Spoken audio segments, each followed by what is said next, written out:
Bonjour à tous, je suis Peyobam et vous êtes dans ma Gear Room.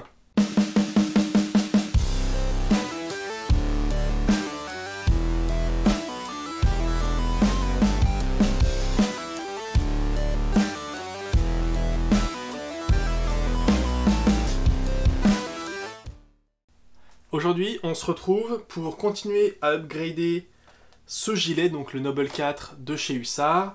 Et pour ça, j'ai fait une petite commande à pas piquer des hannetons chez Chimera. Voilà. Chimera, chez qui maintenant?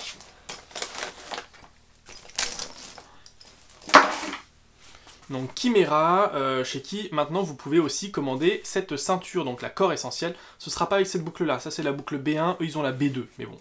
C'est juste la boucle qui change, le système est le même, c'est juste le design on va dire de la boucle qui change. Voilà, très chouette ça. Donc, pour refaire un peu le topo, j'ai acheté le gilet sans les cummerbunds, sans les pattes d'épaule, chez Hussard, avec un back panel supplémentaire que je vais poser là en attendant. J'ai reçu de chez Shaking Gear une dump pouch et les cummerbunds type FCPC V5, donc repro de chez Ferro, et le front panel qui est aussi un front panel laser cut en G-Hook repro de chez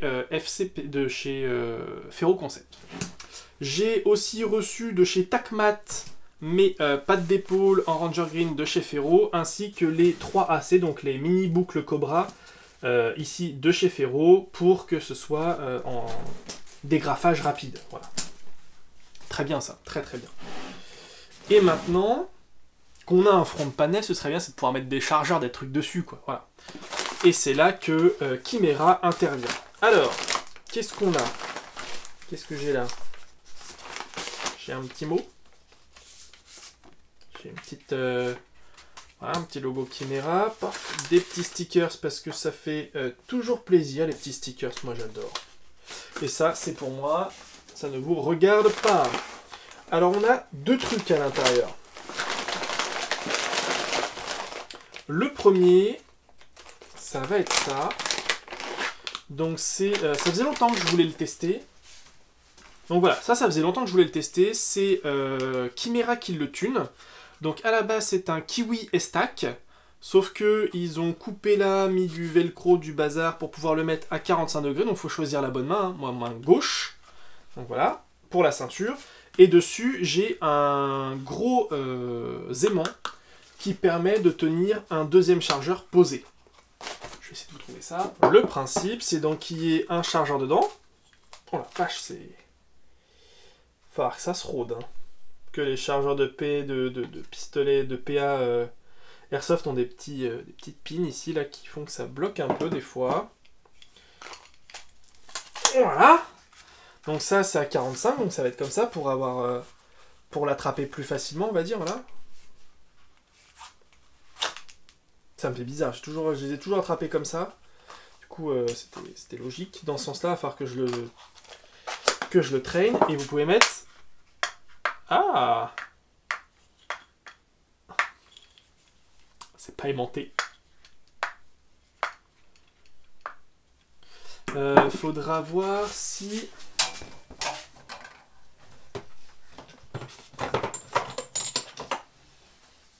Faudra voir si ça... Voilà. Par contre, ça, c'est aimanté. Donc, une fois que ce sera dedans, la sparklette, ça tiendra. Voilà. Sans la sparklette, ça tient pas. Voilà, ça tient pas. Je fous la sparklette dedans. Reste là ta petite sparklette. Je fous la sparklette dedans. Boum, là. Alors par contre, faut pas courir un 100 mètres, hein, mais disons que pour un rechargement, ça peut être quelque chose d'intéressant, hein, d'arriver, de l'enlever, de le poser dessus. Paf, pour attraper l'autre, je sais pas. On verra l'usage. C'était disponible, je voulais le tester, je vous ferai un rétexte, savoir si ça fonctionne ou pas. Et maintenant, on va parler du truc le plus chouette, un nouveau front panel, donc un placard. Alors,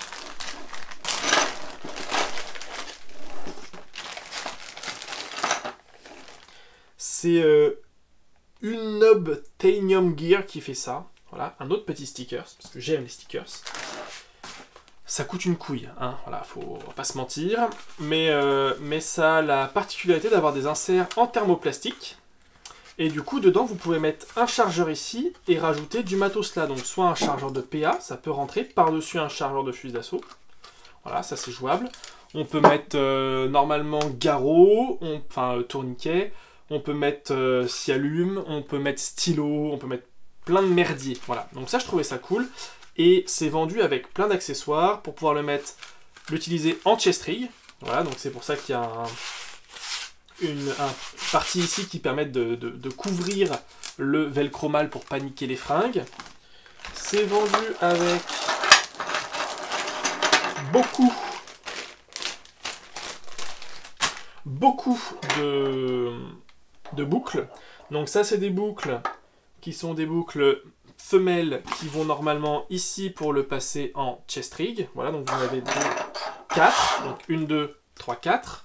Vous avez 2 boucles mâles qui vont normalement ici pour le clipser sur par exemple les boucles de chez Deltaflex, je sais plus, Duraflex, voilà. Normalement, clac, c'est compatible, voilà. Et moi, comme je vous disais, j'aime pas les boucles comme ça. Bon, sur le côté, ça me dérange pas trop, mais sur le devant, ça m'emmerde. Donc, voilà. Il les vendait aussi avec des G-Hook. Et nous, le but, ça va être de virer ça et de mettre ça à la place. Voilà, ça c'est le plan. Donc, bah, on va enlever le rigidité. Voilà. On va enlever ça, clac. On va enlever ça, clac. Voilà. On va garder ça parce que ça va être pratique pour éviter que ça se...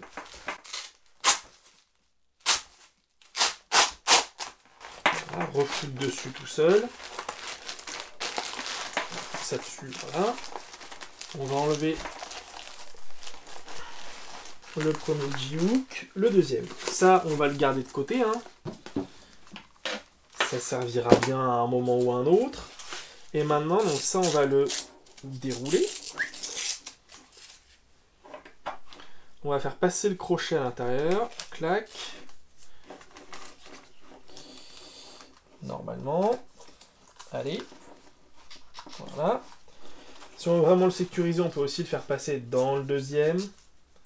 Là-dedans, là. Hop.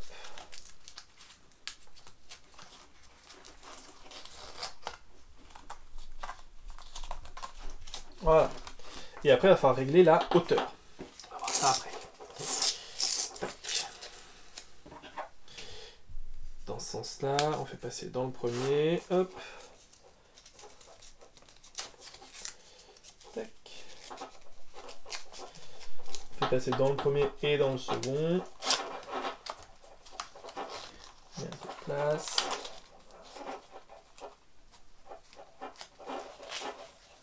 Ok, bon. Maintenant, on va essayer de le mettre à peu près en place. Si on veut qu'il soit pas trop mal foutu, il faudrait qu'il soit à peu près là. Et après, soit je le mets sur le premier crochet, mais je vais être un peu light, soit il faut que je le mette sur le deuxième crochet. Le deuxième crochet, il faut que je lui donne un peu plus de mou. Voilà, peut-être comme ça, ce sera mieux.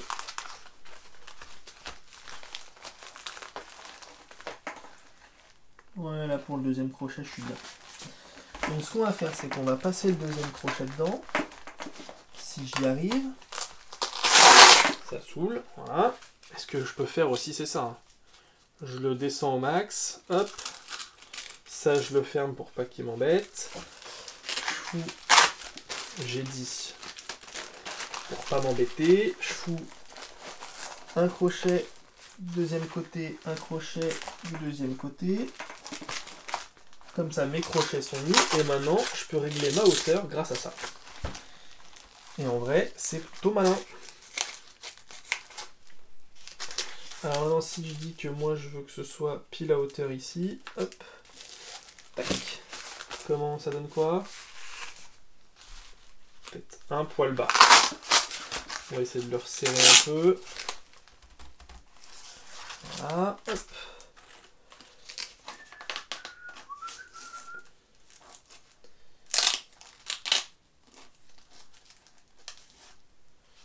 Ok.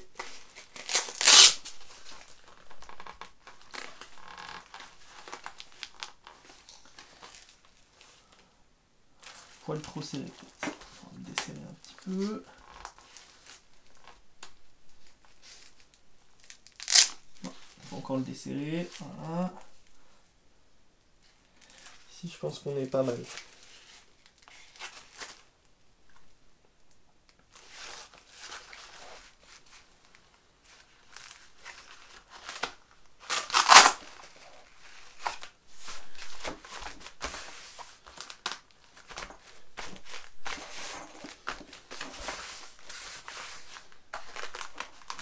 Tac, là ça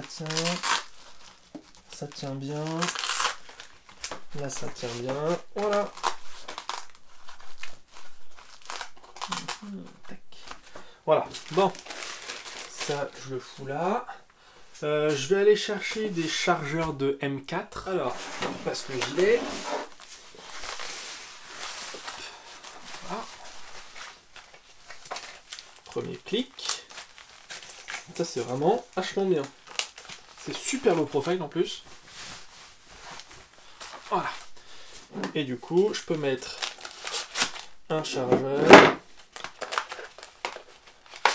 deux chargeurs. Est-ce que je peux le faire avec une seule main? Oui. Et du coup, je pourrais même mettre devant si je veux. Ici par exemple, chargeur PA, c'est jouable. Voilà. Sharpie. Voilà, pourquoi pas un Sharpie, deux Sharpie. Un Sharpie.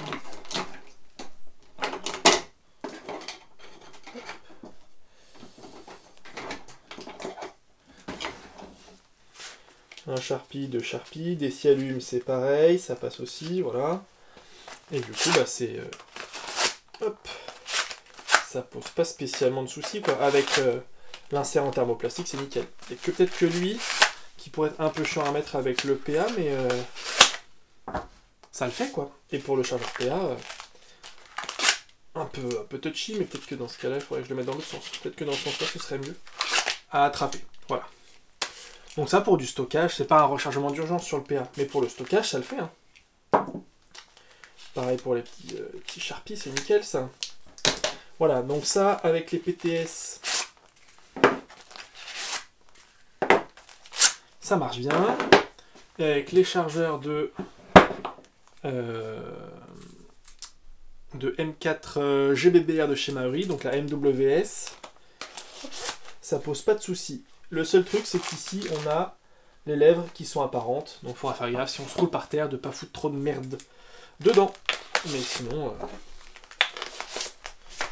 ça tient nickel, hein. La rétention, elle est très très bonne. Il n'y a rien à dire, c'est pépite ce truc. Voilà. Tchac. Tchac, c'est tout à fait utilisable. Voilà. Ça, c'est nickel. J'en avais vu un truc dans le même style, mais c'était du Kydex, des inserts Kydex, avec la possibilité de mettre un autre truc par-dessus. Je sais plus qui est-ce qui faisait ça. C'est des Anglais, ils ont déménagé aux US. Si je retrouve le nom, je le mettrai dans la description, mais voilà.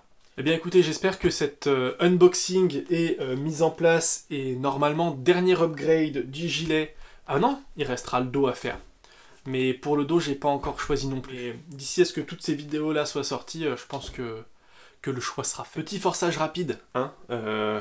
On n'oublie pas qu'il y a toujours les petits lots. Donc voilà, hein, comme je disais, les petits patchs dispo, les petits stickers, c'est un peu cool. Le petit flyer trop chouette, voilà. C'est toujours dispo, je vous mettrai le lien de l'adresse mail en description pour pouvoir me contacter pour en prendre un si ça vous intéresse. Et je vous mets aussi le lien de la vidéo d'annonce où j'explique un peu tout le bazar, voilà. Donc j'espère que cette vidéo vous aura plu. Si c'est le cas, n'hésitez pas à lâcher un like et un commentaire, à partager la vidéo, à vous abonner à la chaîne et à activer la cloche de notification. Dans la barre de description, vous retrouverez le lien vers la page Facebook, la page Instagram, la playlist sur le set Ranger Green version 2, ainsi que le pinboard disponible avec le navigateur Opera, dans lequel vous retrouverez toutes les références qu'il y a sur ce gilet et sur la ceinture, et avec les fringues. Voilà. Eh bien, la roue du forçage est maintenant terminée, c'est tout pour moi, fin de communication.